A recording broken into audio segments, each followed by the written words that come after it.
Meanwhile, blue states seeing red, well, some of them racking up big healthcare cancellation numbers.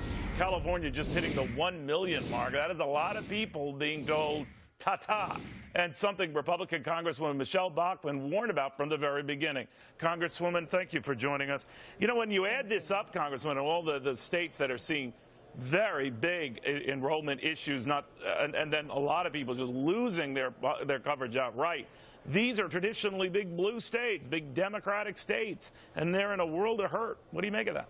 They're in a world of hurt because it's real people, people that don't have a lot of means and a lot of resources, and they're getting very bad news. I've had people call me, call my office, stop me on the street. I'll be out again this weekend, and I'm hearing the same story. We've had over 146,000 in Minnesota alone. In fact, our Democrat governor came out today and just like a lot of other Democrats, said we got to let people keep their health insurance. But in order to do that, Neil, we all know you'd have to literally pull the heart and soul out of Obamacare to make that happen. The president has no intention of doing that. He kind of wants to have his cake and eat it too. But that's, again, why, like you rightly reported, people don't trust him anymore.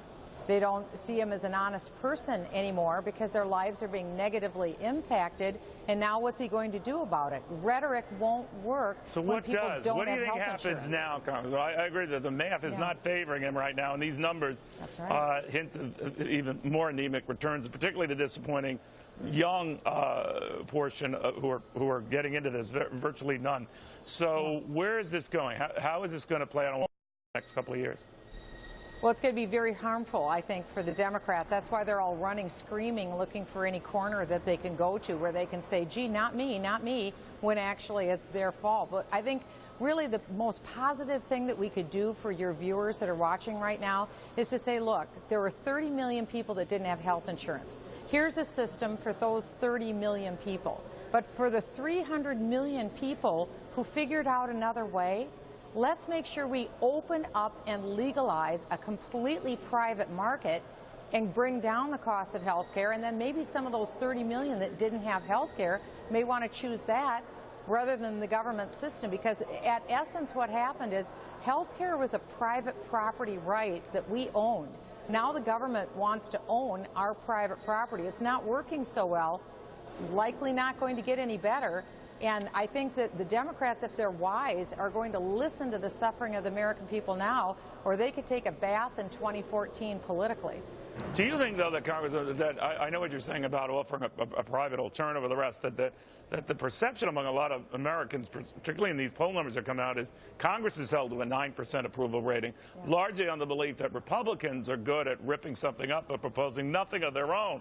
So do you think that Republicans have to be very careful of looking like more obstructionists, but they don't construct anything?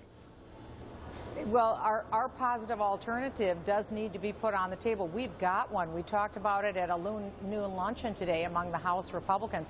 We've got a plan. We've got very strong sponsorship, over 100 members. We're growing even as we speak. That's something that I think you'll probably see shortly come on the floor that we're for. And again, all it is to make sure we can bring down the cost, expand the coverage, because remember, it all sounded wonderful when the president said we're going to pay a lot less and get a lot more. Just the reverse happening. That's what we actually want to make reality for people. I think we need to get to it because that's what the American people want to know. What is the plan?